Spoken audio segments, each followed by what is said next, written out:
Қайырлы күн достар, қалдарыңыз қалай? Менің каналыма қош келіпсіздер. Мен сіздермен бүгін сочно болып шығатын мантының рецептісімен бөліспекшімін. Және де қамырын идеально етіп илеуді көрсетемін.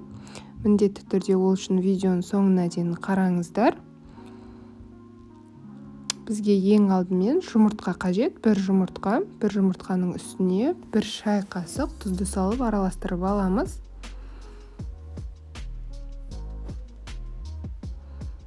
Бірденен салқын суымызды құямыз. Су өте салқын болуы тиіс, сонда қамыр жақсы иленеді. Жақсылап үшеуін араластырып аламыз. Кішкене тұзы ерігенше. Електен ұнды міндетті түрде алдын ала өткізіп алыңыздар. Бірденен үстіне барлық суды құямыз. Осылай барлығын құйып болып, қолдарыңызбен жақсылап өте тығыз қамыр илейтін боласыздар. Мен комбайнда иледім. Өте тығыз, өте әдемі қамыр болып шығады, қатты жұмсақ емес. Мантының қамыры жыртылып немесе езіліп кетпеу үшін қамырды дұрыс илеу өте маңызды. Жақсылап ұнның басы біріккенше осылай жақсылап қамыр илейтін боламыз.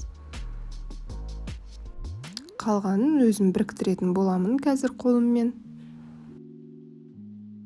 Қатты екен деп уайымдамаңыздар, себебі жұмсарып кетеді. Міндетті түрде июін қандыру қажет 1 сағаттай.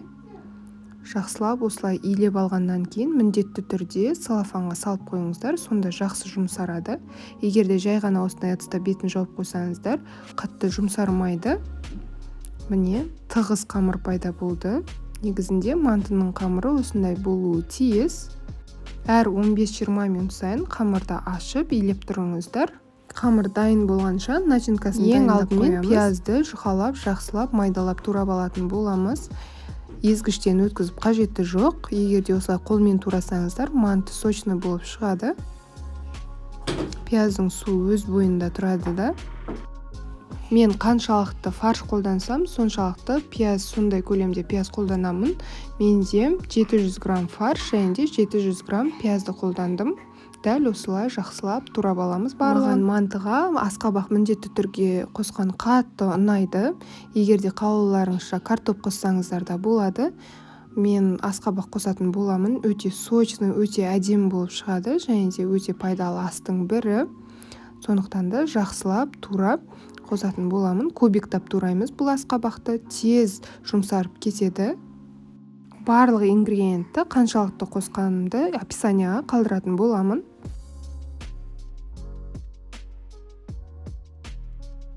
Менде сиыр етінен тартылған орташа майлылықта фарш және де асқабақ, пияз қосылды. Дәмдеуіштерінде тұз және қара бұрыш қана. Егерде қалауларыңызша зира қоссаңыздар да болады. Біздің отбасымызда зираны ұнатпайтын адамдар болғандықтан қоспадым. Бұл өздеріңіздің қалауларыңызша. Және де бірденен сұйық майымызды құямыз. 3-4 ас қасық сұйық май құямыз. Жақсылап қолымызбен араластыратын боламыз. Осы дайын болған фаршымызда маринадталған бойында бетін жауып бір шетке қойып қоямыз қамырымыз дайын болғанша. Июі кішкене қанған уақытында осылай салафаннан шығарып, 2-ге бөліп дайындап қоямыз жаюға. 1-2 бөлікке бөлдім мен. Осылай жақсылап домалақтап салафанға салып, қайтадан қойып қоямыз кішкене бір 15 минутқа жұмсарғанға дейін. Одан кейін жайып бастайсыздар. Міне қамырымыз дайын, жаюға дайын тұр. Осылай жақсылап ұн себу арқылы жайып алатын боламыз. Қолдарыңызбен, жұдырықтарыңызбен кішкене үлкейтіп алсаңыздар да болады. Мен бірденен оқтаймен осылай жайған қатты ұнайды. Осылай бірденен оқтаумен жайып домалақтай беремін.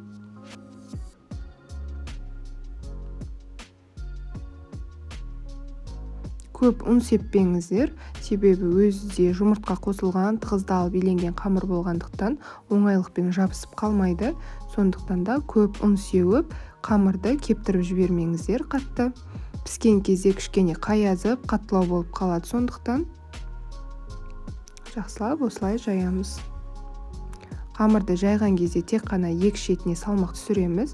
Ортасына келген кезде жайлап салмақты көтереміз. Одан кейін екі шетіне қарай кішкене салмақты көбейтеміз.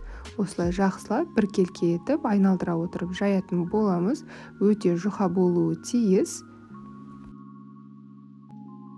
Дәл видеодағыдай етіп, жұп-жұқа етіп жақсылап жаятын боламыз.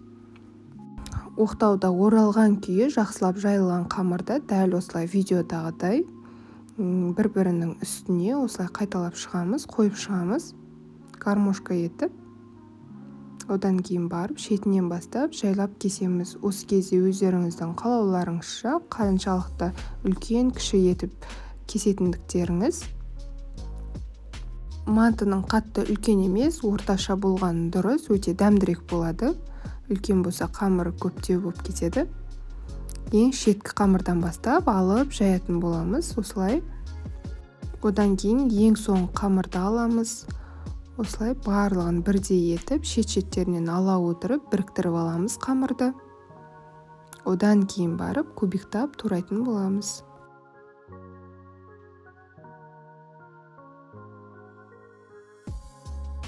Жайылған қамырды бірденнен осылай барлығын жайып шығамыз.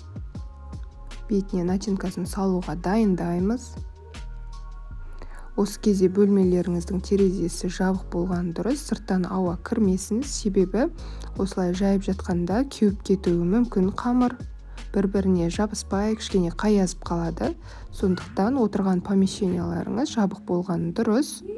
Барлық қамырға бір ас қасықтан толтырып, осылай начинкасын салып шығамыз. Бұнда пиязы және ас қабығы көбірек болғандықтан мен осылай толтырып салдым, себебі кішкене басылып қалады, білесіздер, пияз кішкене солыңқырағаннан кейін, және де ас қабақта өте жұп-жұмсақ болып пісіп кетеді. Қамырды ешқайсы бір тесіп шықпайды, және де қамыр жарылып кетпейді. Өте жақсы қамыр иленген. Бұл 4 бұрышты қамырды қалай түйу керегін мен сіздерге көрсетіп жатырмын. Осылай түйсеңіздер болады. Суы ештеңке сыртқа шығып кетпейді. Осы кезде барлығын түйіп болғалар кезде су қайнап тұратын болсын. Осылайда түйсеңіздер болады. Бұл екінші түйу әдісі. Өздеріңіздің қалауларыңызша түйген. Осылай түйген ыңғайлырақ негізінде. Міне және де әдемі көрінеді. Суларыңыз қазанда қайнап тұруы керек бұл уақытта. Бірденнен сала салатындай. Және де мантыларды көп кептіріп жібермей ауада. Бірденнен ыстық буға қойған дұрыс.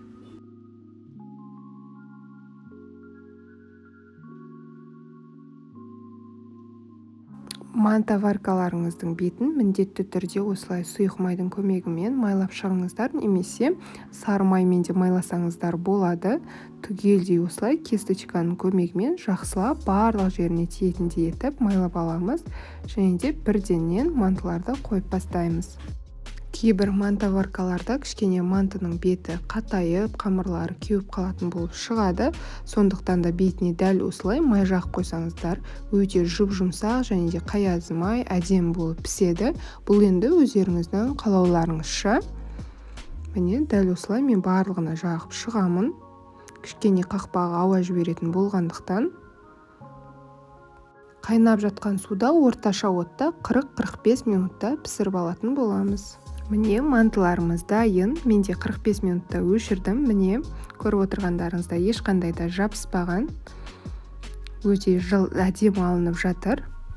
Бір-біріне жабыспай.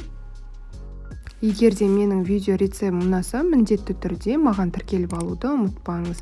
Және де әлі де алда талай рецепттер болатын болғандықтан каналымды жоғалтып алмаңыздар. Және де қазақша контентті, қазақша каналды қолдау мақсатында лайк басып, комментарий қалдырып тұрсаңыз да болады міндетті түрде. Асқабақ қосылып жасалынған өте сочный, түрі де әдемі, аппетитный болып тұрған мантымыз дайын. Міндетті түрде қамырын осы рецептпен илеп көріңіздер, және де менің инстаграм парақшамда бөлісуді ұмытпаңыздар. Ас болсын, сау болыңыздар.